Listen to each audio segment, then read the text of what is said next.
আপনাকে খুশি রাখার দায়িত্ব একমাত্র আপনার, আপনাকে সুখী রাখার দায়িত্ব একমাত্র আপনার, আপনাকে হ্যাপি রাখার দায়িত্ব একমাত্র আপনার। আপনি কিভাবে নিজেকে খুশি রাখবেন জানেন?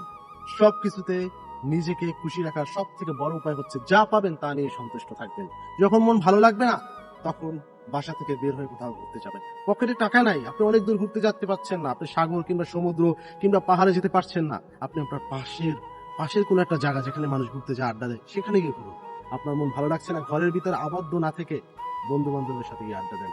জীবন অনেক ছোট, এই ছোট জীবনটা আপনার ক্লান্তিময় রাখার থেকে, ছোট জীবনে আপনার ডিপ্রেশনের ভিতরে থাকার থেকে, এই ছোট জীবনটা ঘুরে আনন্দময় কাটানোই হচ্ছে প্রকৃত জীবনের মানে। আপনার জীবনের মানে যদি পেতে চান, তবে জীবনের সব কিছুতে যেভাবেই থাকেন মনে করবেন এটাই হচ্ছে আমি সব থেকে ভালো আছি, শুকরিয়া আলহামদুলিল্লাহ। তখন আর মনের ভিতরে আর কোনো অশান্তি থাকবে না। যদি আপনি বলেন আলহামদুলিল্লাহ, আমি সকল কিছুতেই সৃষ্টিকর্তার উপরে শুকরিয়া, আর মনে কোনো কষ্ট থাকবে না।